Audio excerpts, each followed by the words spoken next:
Okay, week 13 in the NFL. Will it be your lucky fantasy football number? Jeff Crocini and Russ Bliss from fantasyfootballstarters.com joining us this morning to talk about who to start, who to bench. How are you guys? Doing good. Very Doing good. It's week 13. This is like one of the last weekends to qualify for the playoffs. So injury updates, the tough matchups, and sleepers, that's what we're all about, Tess. Okay, let's start with that injury list because very important before folks start putting who they're going to start on the roster today. Yeah, and we'll start off with the quarterbacks, where Ben Roethlisberger of the Pittsburgh Steelers is questionable for the game against Baltimore this week with the foot injury. However, he is fully expected to play.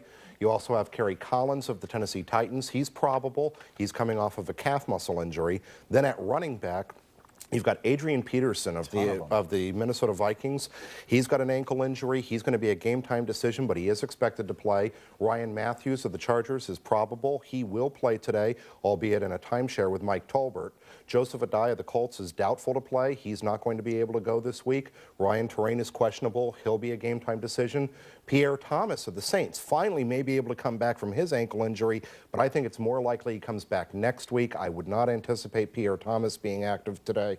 And then at wide receiver, you've got Brandon Marshall of the Miami Dolphins. He's questionable with a hamstring. He will play, though. Vincent Jackson is questionable with a calf muscle injury. He's not going to play. Greg Jennings of the Packers, he's probable with a foot injury. He'll be fine. And Zach Miller of the Oakland Raiders, he's questionable, but he is going to go out there and play despite having a foot injury. Every week this list gets longer of injuries. And longer, that's right, Tess. Okay, let's talk about some of the toughest matchups this week that people need to consider when they're thinking of who to start. That's right. And this week, all three of these tough matchups, the players are playing at home, so they may have an advantage. The first one, though, is Carson Palmer, quarterback of the Cincinnati Bengals, going up against a tough New Orleans defense, ranked number 7th overall and number 3rd against the pass. We're looking for him to probably only get 225 yards and 1 touchdown. So a tough play. If you've got to start him, do it. But again, it's going to be a tough one. And then another one what's going to be a tough matchup is we've got my boy LeGarrette Blount. Now I've got to start this guy, and this guy's been on fire the last couple of weeks, but he's playing against a real tough Atlanta Falcons defense, ranked 6th against the run. We're looking for him to get about 70 yards. I think he'll pop a touchdown if they get close enough. This is going to be a real good game, by the way, Tess, too. So again, if you got to start him, start him. And then Calvin Johnson going up against the Chicago Bears at home.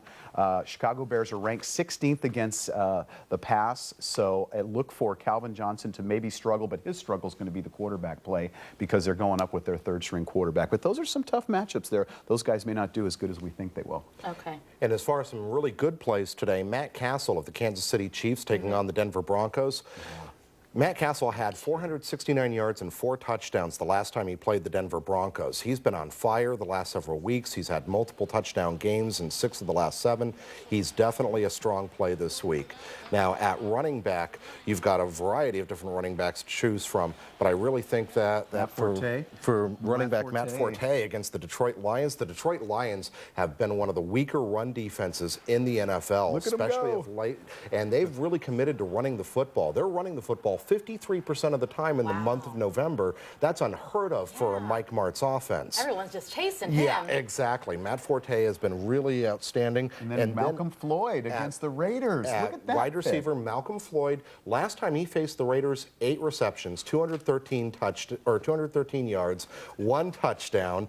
And the Oakland Raiders so far this year, 2 touchdown passes allowed in every game, at least 2, except for 1 game this season. So Malcolm Floyd ought to be able to step up and provide good fantasy points for you today. Some of the best sleepers that you're This is what he stays up till 1 o'clock in the morning to get these stats, Tess. He doesn't exactly. Shows up with, who would have known that, right? All right, let's talk about our Cardinals. Out of it, of course, when we talk about the playoffs. So what happens now? Who starts? There's all the drama, of course, with the quarterback blow-up earlier this week or last Sunday. So what happens now, right? You know, Derek Anderson is struggling. He ranks 31st right now amongst 33 quarterbacks in the NFL.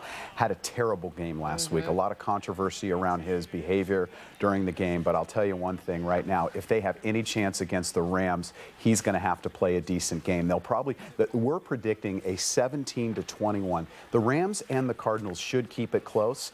However, Derek Anderson's probably going to be on a real short leash test, right? Meaning if he doesn't come out hitting it, they may just replace him right away. I think so too. But you know, he could end up passing for 260, 270 yards, but he's just struggling. The other thing too is the Rams defense, the Cardinals defense and Cardinals offense also ranked 31st as well. Just not good in the standings this year. The Real tough. Season's done. There's always next season, as we like to say. And before we go, we want to remind everybody that you guys do a trivia question for a free offer for our viewers. That's right. Cardinal kicker Jay Feely has only missed 1 field goal this season. And against which Cardinals opponent did he do that? The first person to email Jeff at fantasyfootballstarters.com wins full access to all our analyzer tools and alerts for the rest of the season tests. So again, which game did Cardinals kicker Jay Feely miss the 1 field goal that he missed this season? The only field goal he missed. Okay, I don't know that answer, I'll be honest right now. But I know some of our viewers do, so we'll hopefully get a winner there. Thank you very much, guys. Thank you.